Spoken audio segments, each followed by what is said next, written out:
Assalamualaikum warahmatullahi wabarakatuh. Apa kabar Kofizen semuanya? Semoga kita selalu dalam lindungan Allah Subhanahu wa taala. Kofizen semuanya, kembali kita mengulas lagi tentang Asmodeus. Jadi Asmodeus ini ternyata ketika kita cek lagi dalam berbagai macam literasi milik orang-orang Yahudi, sangat banyak sekali kisah-kisah dan juga hal-hal yang mungkin bisa kita ambil pelajaran. Ingat, kita ambil pelajaran, bukan kita jadikan sebagai keyakinan. Karena kalau kita menjadikan kisah-kisahnya orang Yahudi sebagai keyakinan, itu sudah jelas salah total.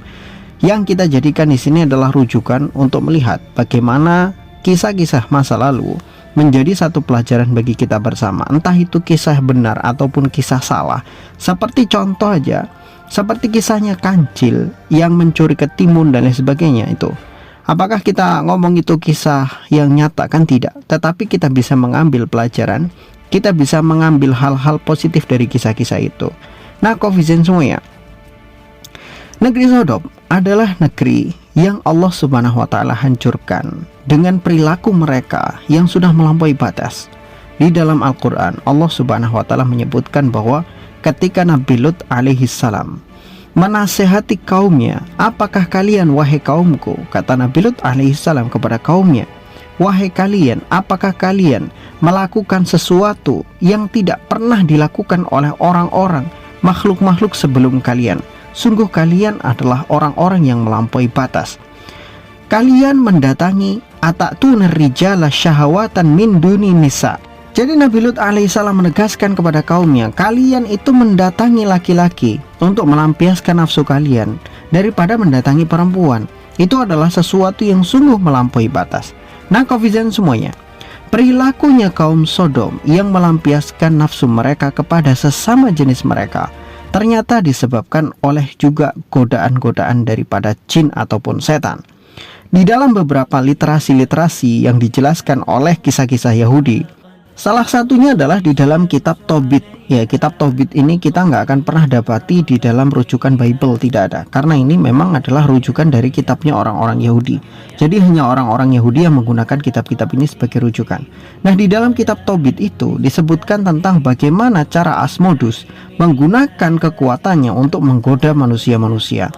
Di video sebelumnya kita sampaikan bahwa Asmodeus itu menggunakan sihir yang dia punya untuk memisahkan antara laki-laki dengan perempuan, istrinya dengan suaminya itu bagaimana dipisahkan. Tetapi di sisi lain, Asmodeus juga bisa menggunakan sihirnya, bisa menggunakan kekuatannya untuk menggoda satu bangsa atau satu negara atau bahkan satu kota itu menjadi orang yang melampiaskan seluruh nafsunya pada saat itu.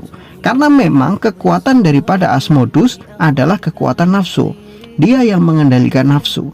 Memang diberikan tugas atau diberikan jatah tentang dosa nafsu. Itulah yang dimiliki oleh Asmodeus.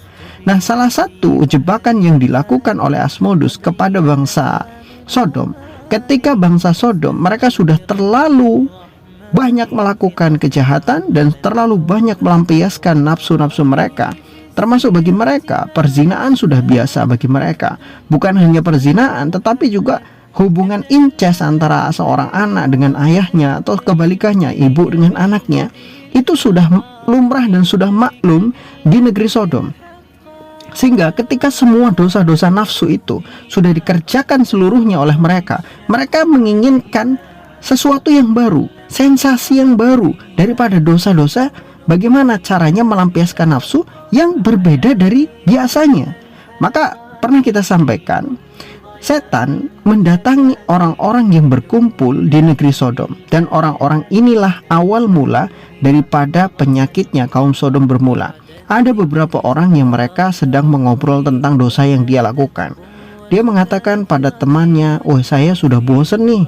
Karena masa rasanya gitu-gitu aja. Kemarin sama istrinya si ini, kemarinnya lagi sama istrinya si itu, kemarin sama anaknya si ini, kemarin sama anaknya si itu. Anak saya juga sudah saya garap juga. Ya rasanya gitu-gitu aja, pengen sesuatu yang baru." Kemudian ada temennya yang nyeletuk, "Gimana kalau kita bikin ide baru, kita lampiaskan nafsu kita kepada sesama lelaki. Kita cari lelaki yang ganteng, kita sewa lelaki yang ganteng, kemudian kita coba enak enggak kalau kita lampiaskan sesama laki-laki." Itulah godaan setan pada saat itu.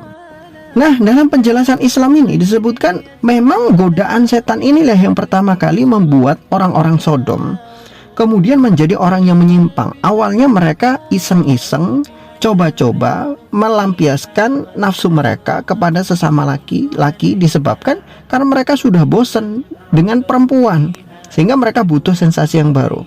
Ternyata setelah satu orang tadi mencoba, dia menyewa seorang pemuda yang sangat ganteng, seorang budak, ya budak laki-laki yang sangat ganteng yang didatangkan dari luar daerahnya, dibayar mahal, kemudian digauli selama satu malam. Besoknya dia cerita sama temennya, dia ngomong bahwa ternyata enak loh, sama laki-laki itu ternyata enak banget, bahkan lebih enak daripada perempuan. Ya, jadi dia menambah-nambahkan kata-kata itu untuk menggoda orang lain supaya ikut apa yang dia lakukan. Pada akhirnya orang-orang itu tergoda dari 1, 2, 3, 4, 5 dan akhirnya menular.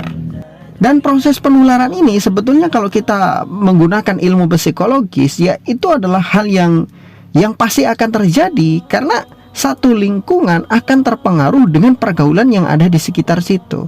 Ketika ada satu orang mengatakan ini enak, pasti akan menjadi sesuatu yang jadi perbincangan, dan perbincangan itu akan jadi viral. Ketika viral, maka orang-orang pengen coba, kan seperti itu. Jadi zaman dulu juga ada viral-viralan seperti itu. Ada hal yang baru yang ingin mereka coba, kemudian ada satu orang mencobanya, dia ngomong sama orang lain, ternyata rasanya enak. Kemudian dari satu orang disebarkan ke orang lain, ke orang lain, ke orang lain, dan semua orang mengatakan enak. Pada akhirnya semua orang pengen coba. Setelah semuanya coba, mereka merasakan kenikmatannya, dan setelah merasakan kenikmatannya, mereka tidak mau ganti lagi. Ya sudah, mereka lakukan itu. Yang dulunya mereka normal, kemudian jadi nggak normal, disebabkan karena iseng-iseng awalnya. Dari satu orang kemudian menjadi satu desa, setelah jadi satu desa kemudian jadi satu negara, setelah jadi satu negara mereka dihancurkan seluruhnya oleh Allah Subhanahu wa taala. Ketika Nabi Lut alaihi salam mengajak mereka untuk bertobat, tapi mereka tidak mau bertobat, tidak mau meninggalkan kebiasaan buruk mereka itu. Hal yang di luar nalar itu tadi tidak mau ditinggalkan oleh mereka.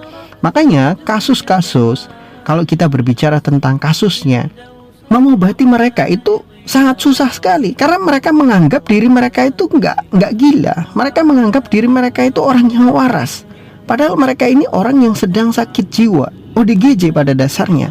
Tetapi mereka nggak sadar, perilaku mereka tidak seperti ODGJ, hanya saja nafsunya saja yang berbeda. Padahal itu sebetulnya adalah salah satu penyakit gangguan jiwa, tapi mereka nggak sadar. Makanya susah sekali diobati, karena mereka merasa diri mereka itu nggak gila. Mereka merasa diri mereka orang normal, orang waras. Nah, Kofizen semuanya, kembali lagi kepada literasinya orang-orang Yahudi. Nah, kisah-kisah yang dijabarkan oleh orang-orang Yahudi di dalam kitab Tobitnya mereka mengatakan bahwa Asmoduslah yang menyebarkan pesona-pesona kenafsuan itu kepada orang-orang yang ada di kota Sodom, sehingga orang-orang di kota Sodom itu melakukan hal-hal yang melampaui batas. Mereka melampiaskan nafsu mereka kepada sesama jenisnya. Dan ketika mereka betul-betul sudah terlalaikan dengan nafsu-nafsu mereka, mereka sibuk hanya sekedar melampiaskan nafsu-nafsu mereka, maka disitulah Tuhan yang menguasai semesta alam sudah mengutus Nabi yang bernama Lut kepada mereka, tapi mereka tidak mau mengikuti ajakan Lut. Maka suatu malam Lut dan dua putrinya serta istrinya diperintahkan oleh Tuhan untuk meninggalkan kota Sodom. Tetapi istrinya Lut justru malah berpaling ke belakang. Dia melihat apa yang terjadi ke belakang. Maka istrinya Lut pada saat itu dikutuk juga menjadi batu. Orang-orang di kota Sodom dihancurkan dengan berbagai macam azab dan juga bencana yang sangat luar biasa. Salah satunya mereka itu dihancurkan dengan batu-batuan yang dijatuhkan dari langit. Kemudian kota Sodom diangkat setinggi-tingginya, kemudian dibalik. Yang di atas menjadi di bawah, yang di bawah menjadi di atas. Dan hanya Nabi Lut dan dua putrinya saja yang selamat daripada azab murka Tuhan itu sendiri. Nah, Kofizen semuanya, itu adalah satu hal yang bisa kita ambil dari berbagai macam pelajaran.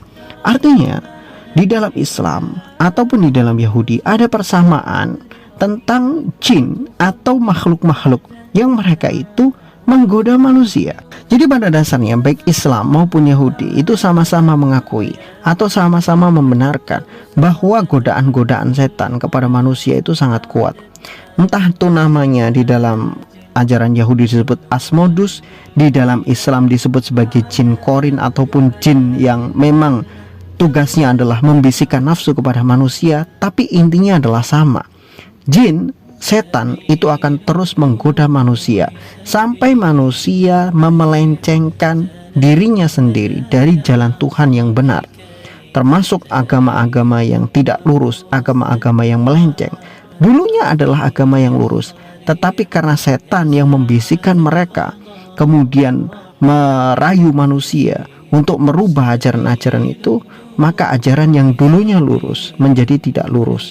Maka yang terbaik adalah kembali lagi kepada kitab suci masing-masing. Pelajari teks-teks dalam kitab suci itu. Temukan kebenaran dari kitab-kitab suci itu. Siapakah Tuhan yang sebenarnya di dalam kitab suci itu?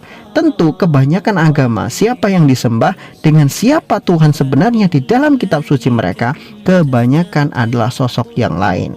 Siapa yang disembah, siapa Tuhan sebenarnya di dalam kitab suci, biasanya adalah sesuatu yang berbeda. Wallahu a'lam bishawab. Semoga bermanfaat.